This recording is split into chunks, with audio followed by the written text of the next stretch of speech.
warahmatullahi wabarakatuh. Halo semuanya, perkenalkan nama saya Ismaili Wulandari dan Saya Emrihan Alfida, kami dari kelas 12 IPA 2. Kami sebagai pembicara dari kelompok kami yaitu kelompok obsesi. Video ini kami buat untuk memenuhi pembelajaran informatika yang dibimbing oleh Bapak Yudi Hartoyo SPD. Adapun tujuan pembelajarannya: 1. Mengkreasikan konten digital dengan peralatan dan metode yang bervariasi. 2. Memahami hukum dan perundangan terkait isu digital di Indonesia. 3. Memahami pemanfaatan platform lokal pasar, perbankan digital, dompet digital beserta aspek keamanan, serta memahami pemanfaatan teknologi digital dalam demokrasi.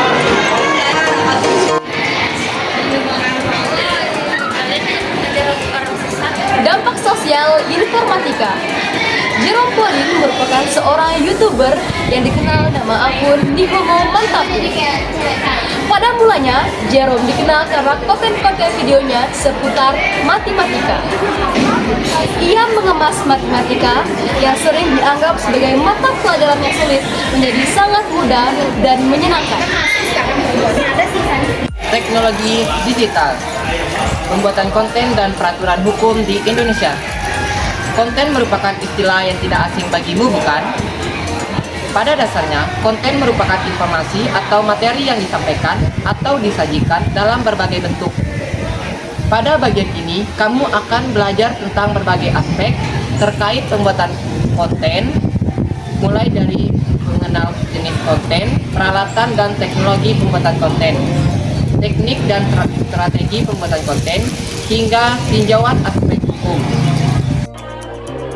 Peraturan hukum di Indonesia terkait teknologi informasi dan komunikasi. Pembuatan konten digital tidak terlepas dari aturan hukum. Konten-konten yang mengandung kekerasan, ujaran kebencian, pornografi, atau pelanggaran hak cipta dapat diproses melalui jalur hukum. Sebenarnya, apa saja hukum yang mengatur tentang muatan teknologi atau informasi dan komunikasi secara umum?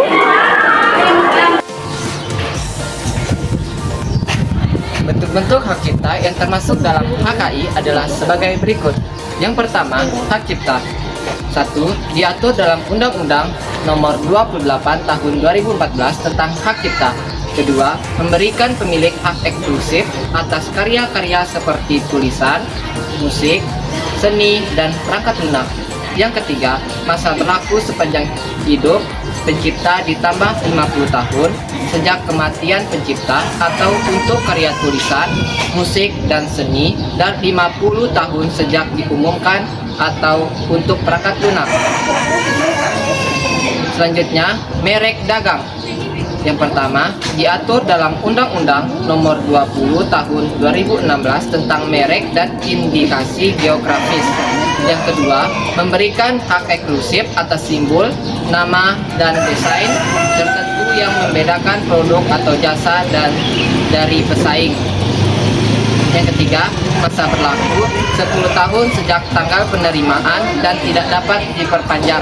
Yang selanjutnya, rahasia dagang. Yang pertama, tidak ada undang-undang khusus untuk rahasia dagang, tetapi prinsip-prinsip umum diakui. 2.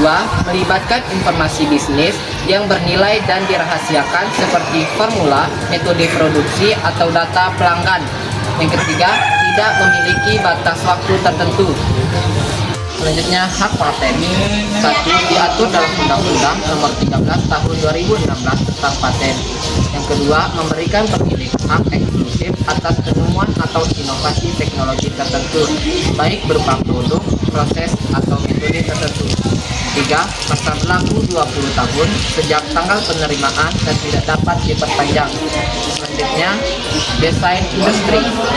Yang pertama, diatur dalam Undang-Undang Nomor 31 Tahun 2000 tentang desain industri.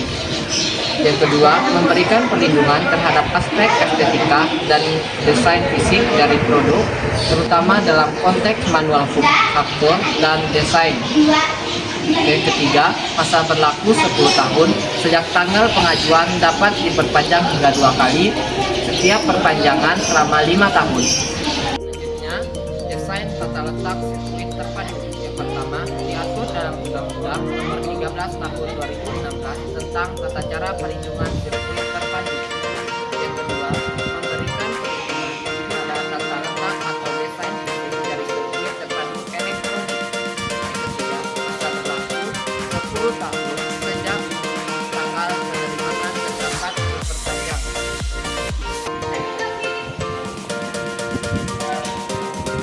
Demikianlah dari kelompok kami, yakni kelompok orang sukses. Semoga segala informasi yang kami berikan dapat bermanfaat bagi teman-teman semua. Sekian dari kelompok kami. Wassalamualaikum warahmatullahi wabarakatuh.